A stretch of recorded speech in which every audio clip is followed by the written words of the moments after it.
দেশীয় রঙ্গমঞ্চের আলোচিত অভিনেত্রী পরিমণির বিরুদ্ধে হত্যাচেষ্টা মামলায় গ্রেফতারি পরোয়ানা জারির আবেদন করেছেন বাদীপক্ষ অর্থাৎ নাসির উদ্দিন মাহমুদের আইনজীবী। তবে এ বিষয়ে আদেশ পরে দেয়া হবে বলে জানিয়েছেন আদালত। 18 এপ্রিল ঢাকার চিফ জুডিশিয়াল ম্যাজিস্ট্রেট আদালতের বিচারক এ আদেশ দেন। এদিন পিবিআইয়ের তদন্ত প্রতিবেদন গ্রহণের বিষয়ে শুনানির দিন ধার্য ছিল আগে থেকেই।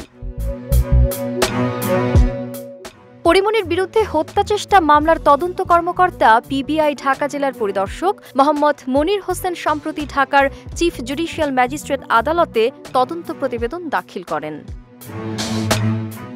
প্রতিবেদনে আসামি পরিমণি ও তার costume designer Junaid Baghdadi Jimmy ওরফে জিমের বিরুদ্ধে মামলার বাদী নাসির উদ্দিন মাহমুদকে মারধর ও ভয়ভীতি দেখানোর অভিযোগের সত্যতা পাওয়া গেছে বলে উল্লেখ করা হয়েছে। তবে আরেক আসামি ফাতেমাতুজ জান্নাত বনির বিরুদ্ধে অভিযোগের সত্যতা পাওয়া যায়নি বলে উল্লেখ রয়েছে প্রতিবেদনে।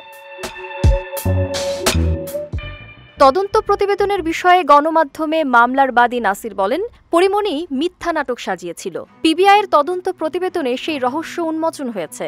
আমি এ তদন্ত প্রতিবেদনে সন্তুষ্টি প্রকাশ করছি। বোট ক্লাবের সভাপতি ব্যবসায়ী নাসির উদ্দিন মাহমুদ বাদী হয়ে 2021 সালের 6 জুলাই ঢাকার সিনিয়র জুডিশিয়াল ম্যাজিস্ট্রেট রাজীব হাসানের আদালতে পরিমণি সহ ওয়ালটন ফ্রিজ কিনে অনেকের মতো আপনিও হয়ে যেতে পারেন মিলেনিয়াল। সেরা পণ্যের সেরা অফার। ফাতেমাতুজ জান্নাত বনি ও জুনায়েদ বোগদাদি জিমি ওরফে জিমের বিরুদ্ধে হত্যাচেষ্টা মামলা করেছিলেন। এর আগে 2021 সালের 14 জুন ধর্ষণ ও হত্যাচেষ্টার অভিযোগে নাসির উদ্দিন মাহমুদ সহ 6 জনের বিরুদ্ধে মামলা দায়ের করেন পরিমণি। তবে তদন্ত করে ধর্ষণ বা হত্যাচেষ্টার কোনো প্রমাণ পায়নি পুলিশ।